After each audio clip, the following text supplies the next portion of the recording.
Hello সবাইকে, সবাই কেমন আছেন? আশা করি অনেক ভালো আছেন। ঢাকা থেকে ফরিদপুর যাওয়ার যে জার্নিটা সেটা আমি বরাবরই উপভোগ করি।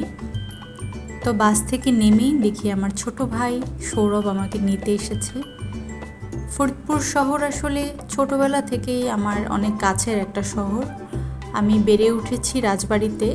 তো দেখা যেত কোনো শপিংয়ে বা ঘুরতে আমরা আমাদের পাশের জেলা ফরিদপুরে আসতাম। মা যেহেতু এখন ফরিদপুরেই থাকছেন, তাই ফরিদপুরে এখন যাওয়া হয়। ওই যে বলে না কথায়, মা যেখানে থাকে সেটাই আসলে বাড়ি। ছোটোবেলায় ফরিদপুর শহরটা আমার কাছে যেমন লাগতো, এখন কিন্তু তেমনটা লাগে না। প্রতিবারই যখন যাই তখনই কেমন যেন শহরটা আমার কাছে নতুন নতুনভাবে ধরা দেয়। তো বাড়িতে যাওয়ার পরেই মায়ের অনেক আয়োজন আমার জন্য।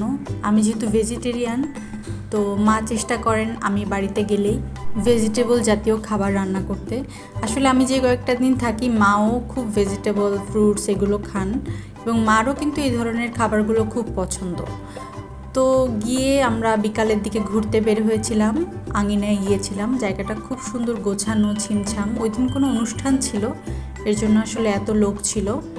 এই যে জায়গাটা দিয়ে আমি হাঁটছি, এটা আসলে একটা হাঁটার জন্য ছোট্ট একটা পার্কের মতো, এবং হাঁটার জন্য চিকন সরু রাস্তা আছে, মাঝখানে একটা পুকুর আছে। জায়গাটা খুব শান্তি শান্তি একটা অনুভূতি দেয়।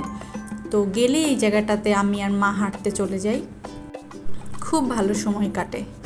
এই যে সেই সরু রাস্তাটা। বাড়িতে গেলেই বিকালের সময়গুলো খুব নিরিবিলি কাটে। দেখা যায় মাও কোনো বইয়ে ডুবে যান, আমিও কোনো বইয়ে ডুবে যাই। তো ওই দিন পড়ছিলাম পুতুল নাচের ইতিকথা। বইটা পড়া হয়ে গিয়েছে, বেশ ভালোই লাগলো বইটা। তো এর মাঝে দেখি মা আমার জন্য কফি নিয়ে এসেছে। দেখা যায় যে আমি বই পড়তে পড়তে কয়েক কাপ ব্ল্যাক কফি খেয়ে ফেলি। তো এর মাঝখানে মা আবারও আমার জন্য খুব মজা করে ঝালমুড়ি মাখিয়ে নিয়ে আসছে, সাথে আর এক কাপ রং চা ছিল। তো এভাবেই আসলে আমার বিকালগুলো কেটে যায়। তো পরদিন সকালে আমি আর মা আবার হাঁটতে চলে গেলাম। আমার মায়ের সাথে আজকে আমার পোশাকের রং একদম মিল।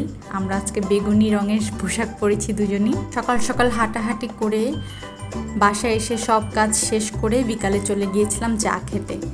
বাসায় থাকতে ভালো লাগছিল না, তাই আমার ছোট ভাই বলল চলো আমরা চা খেয়ে আসি। তারপর আমরা তিনজনে মিলে চলে গেলাম চা খেতে। তখনও অনেক ঘুরলাম, ওখানে একটা মন্দির ছিল, সেখানে খাওয়া দাওয়া করলাম। বাসায় এসে মাকে বললাম যে মা একটু আলুর দম খেতে ইচ্ছা করেছে। মার সাথে সাথে আমার জন্য এই লাল লাল আলুর দম আর রুটি বানিয়ে দিলেন। এটা যে খেতে কি মজা হয়েছিল, অসাধারণ হয়েছিল।